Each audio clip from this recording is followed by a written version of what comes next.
good morning, good morning, good morning. Today's video is going to be something a little different than what it's still on the same track of just professional development, but I really wanted to come to you guys to just talk about successful tips in interviewing, and just how to be successful on your interview. This could really elevate if you feel like you're already a good interviewee. Cool, right? You may not need this. You might can take some of these tips to really hone in on your skill set. But I really wanted to put this out here for people who get very nervous about interviewing. We all do. Let's put that out there. We all get very nervous about interviews, but preparing yourself for an interview help you feel good about it, help you nail it, help you feel confident, look confident to your panelists.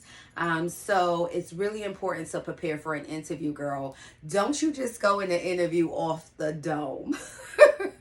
Go in there like, I know myself, I know my skill set, I'm gonna go in here and kill it. You should never go into an interview that way. These tips will help you feel good about your interview, be confident, and nail that job, girl. A little background about me. I have a master's in social work, but I have worked my entire life. What I would say is that just recently I did management in the state government for about 6 or 7 years. I currently work at that position in that same agency. I just don't manage any people anymore.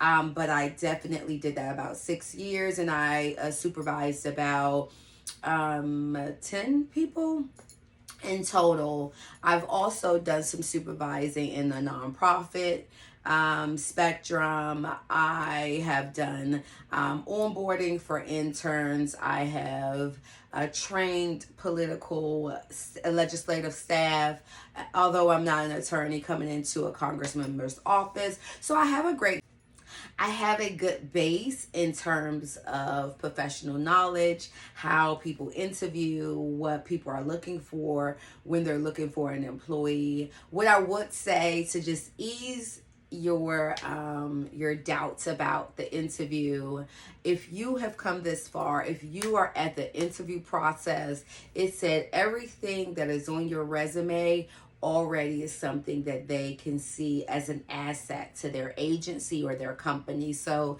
kudos to you, girl. You have at least landed the interview, which is very hard to do. So you should be confident in that alone.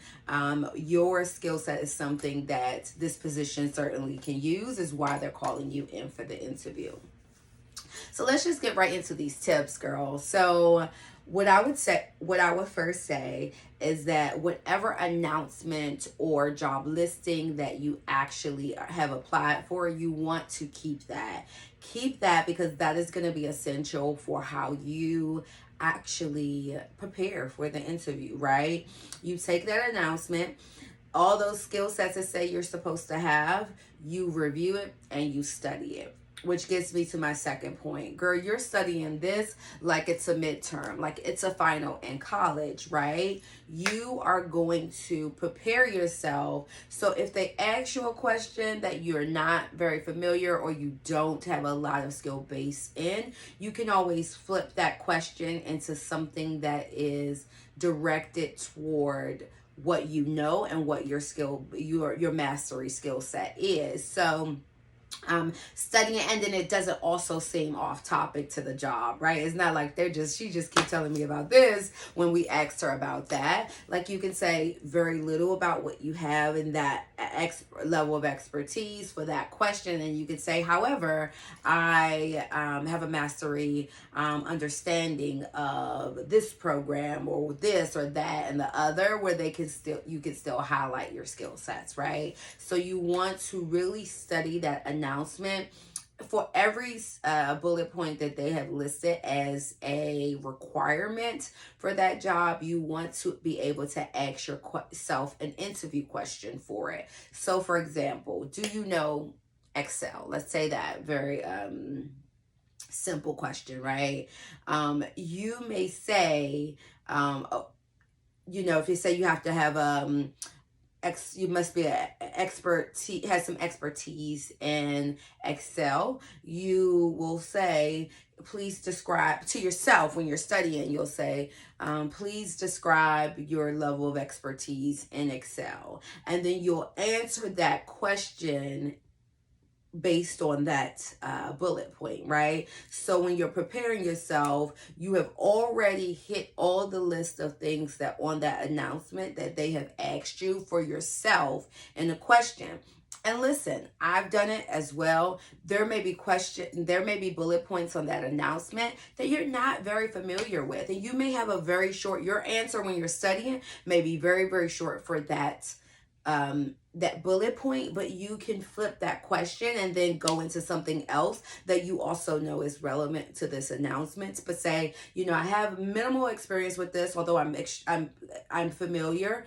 It's something that I can certainly continue to take classes on, do a bit of a research. I'm sure that there's some onboarding training that I can, heighten my skills on. But in addition to that, I also can do Adobe great. I am proficient in this, that, and the other. And you can really highlight other skill sets that you may have a better sense of understanding for. So study that announcement, look at those bullet points, ask yourself those questions, girl, in the shower, in the car. Ask yourself those questions while you're making coffee, okay? Because those will be the things that will help you feel prepared when you go into an interview. So that is always going to be my number one tip, is to maintain that job listing or announcement and ask yourself those questions that are a part of their required experiences. And then you're studying that, right? You're studying that like it's the Bible. You are studying that like you have to ace this test so that you can go on spring break. Whatever it is, you need to treat it like it is something. If this is the job you want, if this is your dream job, girl, you have to really put in the work. So I would say study, study, study. You might not get to go to happy hour because you need to go surf the World Wide Web for what this is, for what that is, and how you know how to do it. So study, study, study. Ask yourself those questions in the car, in the shower, or while you're walking to your whatever, while you're on a jog. Ask yourself those questions so it's constantly at the front of your mind. So when you go into that interview, you already have a slew of answers that you are prepared. Whether they ask something completely different than what's in that announcement, they're going to talk about that job and what you need to do that job. And those answers will be able to be applicable to those questions. So it will make you feel prepared, and you would leave that interview like, girl, I killed that. I killed it. It was a good interview. You won't be like, well, dang, I didn't feel prepared for that question. I didn't know they were going to ask that. You may not know they were going to ask that question, girl, but you had another answer you could have tied in there. So always study, study, study. Ask yourself those questions in the car, in the shower, or while you're walking to your whatever, while you're on a jog. Ask yourself those questions so it's constantly at the front of your mind. So when you go into that interview, you already have a slew of answers that you are prepared. Whether they ask something completely different than what's in that announcement, they're going to talk about that job and what you need to do that job. And those answers will be able to be applicable to those questions. So it will make you feel prepared, and you would leave that interview like, girl, I killed that. I killed it. It was a good interview. You won't be like, well, dang, I didn't feel prepared for that question. I didn't know they were going to ask that. You may not know they were going to ask that question, girl, but you had another answer you could have tied in there. So always preparing yourself is the key. And you are not going to believe the level of people are like, you want to dress professional, 10,000%. You absolutely want to go in there professionally dressed. No jeans, girl. Even if you think a blazer and a button down, some jeans is the tea, it's not. Unless you're applying for that sort of job and they were very specific about those things up front to you. You want to always, I don't care if that is their thing, if they haven't specifically said no, you should not, you should dress down, which no one is going to say. You always want to show your best self when you go into an interview, whether that's the climate of the job or not. They still want to see that you showed up ready for an interview, not to come and, or like you're already working there. Although dressing for success, girl, don't mean to get some old outdated suit. Okay, people, because you may not be in the workforce, you may not have the money. What I would tell you, if you can, you invest in a little chic suit. And Taylor is a good place to get like a jacket and some slacks that is a bit updated. Maybe even H&M. Maybe you don't want to go in there with a loud suit on. I am very, as you can see, I wear lots of color. And sometimes I err on the side of wearing dresses because, I feel sexy in a dress. I feel confident in a dress. And oftentimes I'll put a jacket over top of it, but it's easier to not look outdated in something, but it also is very professional. You want to still feel like yourself because, girl, if you feel stuffy, if you feel like you don't look good, you're not going to feel good in the interview. And that's another part of dressing success. You are dressing to the part where you can feel very confident, very good about yourself. So don't go in there in no old suit that your mama told you can borrow, or you went. Err on the side if you can't do that. Just get a clean button down shirt and some slacks. Not no stripper stilettos. And I love a heel, but you can do a kitten heel. You can do a very, very small short pump. Don't go in there with all the sex appeal. It's cute. You can do a sling back. If it's, you be the judge of if the heel is too high for a job. Sometimes even at work, you see people in these huge platform heels and you be like, what you do on the weekend? So, keep it classy. You might do some faux pearls. Don't do no big don't do any big door knocker earrings. Studs, a small hoop is fine. Be very intentional about what you wear. Your accessories, you don't need no whole bunch of leave that for when you get the job, right?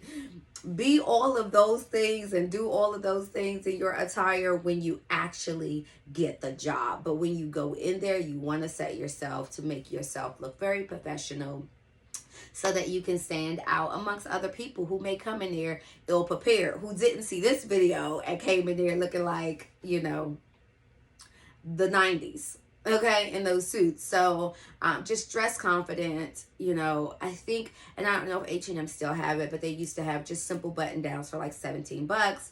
Get yourself some black slacks, wear a belt, tuck the shirt in, you'll look professional. I promise you, a flat or a small kitten heel, you'll feel good, you'll look good. If it's your thing, put on some makeup, make sure you're doing your hair. You are not wearing, I would even be a bit hesitant, if I'm honest, about wearing something like this, blonde hair, because this is not who I am in my everyday, and I may not be that person at work. They may not care about your hair color, but you certainly don't want to come in there in pink hair. And if you've seen another video that I've had on here when I was going to a women's march, I wear pink wig. I would never wear that sort of, I don't care what kind of job you're going into, right? These creatives, influencers and those kind of things have so much flexibility to be more authentic and be more of themselves. But when you're going into a professional job where you have to interview, you may want to be as classic as possible. So green, purple, yellow, orange hair, I would say, is a no-go. If you're going to do braids, make sure you pull it back in a ponytail. Make sure, especially if it's the ones like I like, girl, that's the behind, that comes longer than your behind. You need to wrap it in a bun. Just make yourself look very professional. Oftentimes, people who are interviewing you are not very progressive in their thinking. So they're looking for a classic look. So you want to be as traditional as possible. And by that, just kind of keeping yourself, if you wear natural natural hair, maybe you want to do a cute sleek bun, and then you can wear all your natural puffs and all of those sort of things when you actually start the job. But you want to show them that you really you don't want to have someone judging you or looking at those things, opposed to hearing those answers that you studied for hours. You know, you really want to be representing yourself in a way where there is no distractions, and the large earrings, the colored hair, the fro, which, you know, I have natural hair, so I understand that. But you want to appeal to somebody, the person that may be interviewing you, who may not be that progressive or just understanding. And let's just be real about it, is why we as women already have to fight for jobs that we overly qualify over men, because people are judging us on many other things outside our exterior as opposed to what is our intellect. So a part that would go with just dressing for success, I would say, is how your nails look, how you smell, is another part of, like, just in the interviewing process. You see people come in, and listen, I wear my nails long, but if I was going in for an interview, all this little funky colors and stuff that I have on my nails, I would have it taken off. If I'm wearing my nails long, this especially long like this, I likely wouldn't feel comfortable going into interviews with long nails. I would likely have them trimmed. But if you don't have the means to do that, you can just take all that color off, put a clear on it, or like just a solid light color. You don't want to be in lime green swirls, although I love them. I love them. Again, keep that for after you land the job. That is not how you want to represent yourself. As you can see in all of these videos, I speak with my hands, so it will be a distraction, girl, if I'm doing this in an interview, like, oh, and yes, and I even have to, because I know I speak with my hands often in interviews, have to hold them, because I know that. So I'm not going to be in there like, you know, if I slip up, I don't want lime green nails flying in the interviewer's face, the panelist's face, like green, orange. That's not what I want to represent myself. So if I accidentally do it, I don't want that to be the shock factor, like, oh, or when I'm walking in the door, they're looking at my nails, not how I put myself together to present myself. So oftentimes I even put my hand in my lap to answer the questions, because I know I'm a hand talker. Another thing is just that people, and I hate to say it, but we used to talk about it all the time, like, people have dirt under their nails. Like, after you come off the panel, you like things you might say with your close girlfriend that's in the interview with you, because you build those relationships through work, and you'll be like, did you see that person's nails? Like, did you not wash your hands before you came in here? Like, don't go in there with nail stuff all that you've been digging in your bag to get the keys, to get the wallet out, to pay the valet, and then you have all this grit and stuff under your nails, because people are judging you on the smallest, the most minute things. They're judging you on it, girl, and you need to, again, feel your best. You want to present 100%. Those small things you're not thinking about, make sure you're trying to do those things up front, so you are nailing the job, girl. Interviewing for a job is not easy. It's why you have to put yourself up front. You have to prepare yourself so that you can feel prepared, and that preparedness will come off in such great confidence that will be the thing that lands you the job. Another key is for you smokers. Listen, don't come in there after you done smoked 3 Newports in your car. Don't do that. We smell it. You smell it. Maybe you don't smell it because that's your tea, but we're smelling it, girl. And it's not a good start to an interview if we smell that you have just literally smoked a cigarette. It's like, because who's smoking cigarettes these days? Although people are. Listen, I enjoy a cigar here and there myself. Coming into an interview, if you got to put that interview at the top right in the morning so that you cannot smell like cigarettes, Trying to spray some stuff over it doesn't always eliminate the smell. Don't do it, girl. Put the cigarette down. Put it down, go into your interviews. Then have 10 cigarettes if that's what you want to have after the interview. When you go in there, you want to be representing yourself as clean, as traditional as possible. And girl, nobody wants to smell a pack of cigarettes while they're interviewing you. So don't do it. Don't go in there smelling like a Newport. Or sell them like, is that even? Another key is to actually restate the question. It is a great way to just remember what they said, right? Girl, you're so nervous. You sweating under your armpits. And you are, okay? So sometimes you be like, what did he just say? What was the question again? So instead, you want to stay in tune, stay laser vision, okay? Tunnel focused. And you can say, if they say again, tell me your level of expertise with working with Excel. You can say, I have a great deal of expertise working with Excel.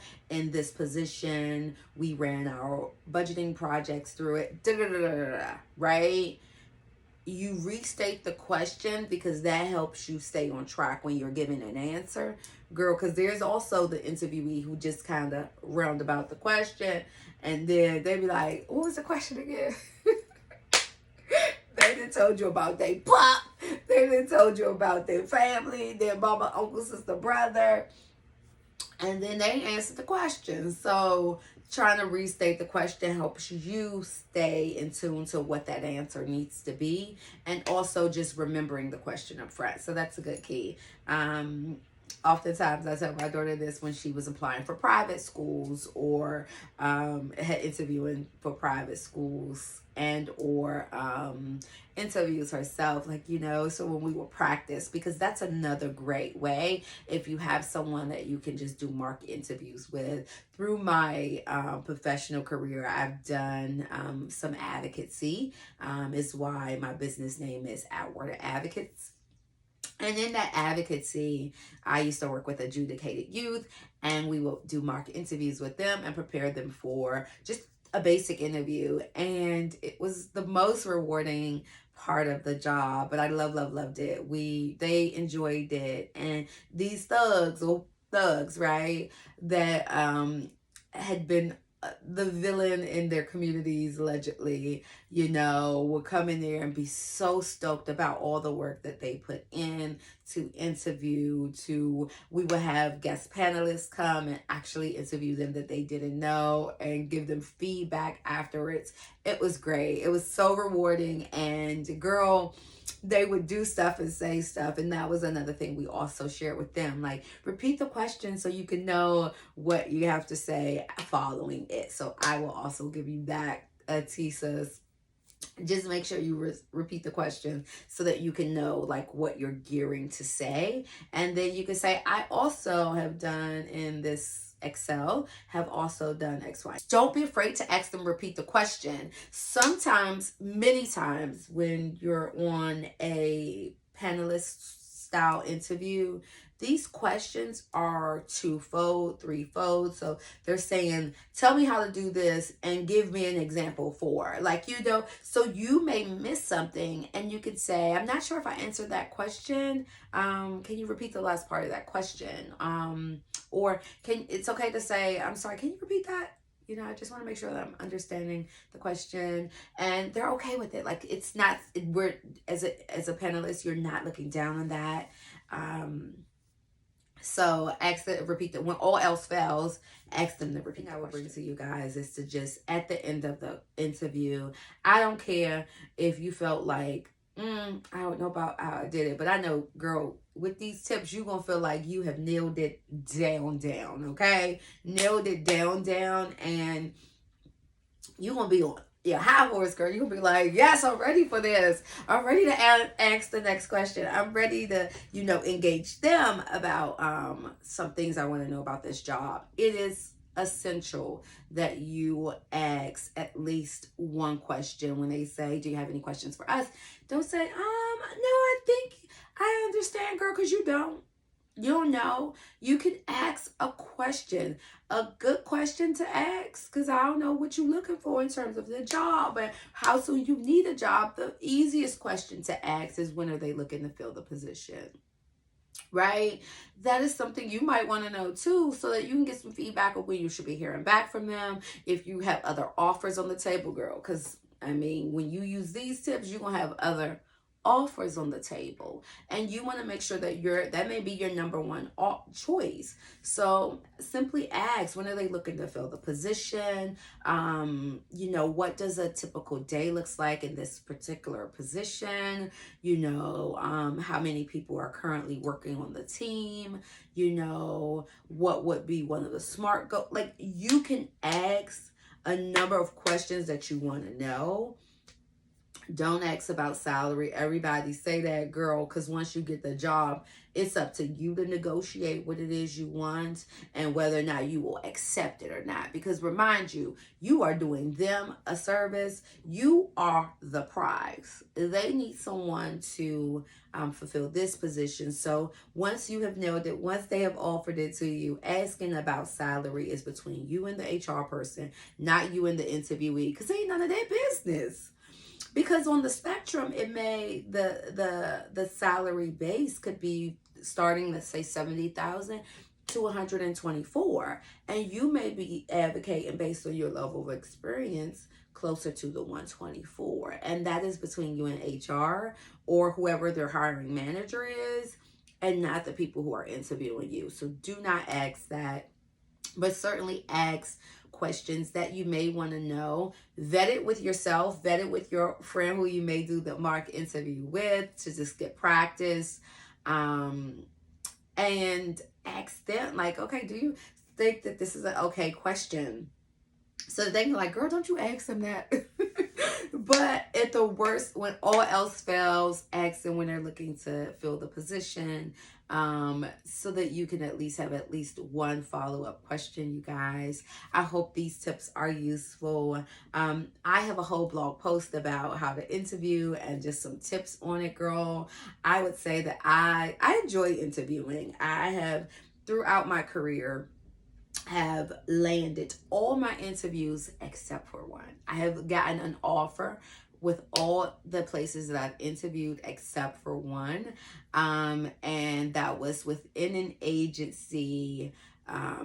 And I was already working there doing other things and had just taken on a actual new position. So I'm sure that played a part. But I think that I interview very, very well, hence all the offers. So, and I use these tips, girl. I've been using these tips, and I continue to like add on those key things that I've learned. And then as you know, supervising and that sort of thing, you learn about what the interviewers are looking for. So I am able to incorporate those things if I'm interviewing somewhere else. So I encourage you guys to use these things. Check out that blog post. I'll drop it in the description. And as always, don't forget to like, comment, and subscribe so that you can get helpful tips and so that we can continue to inspire and motivate us women. Love you guys. Peace.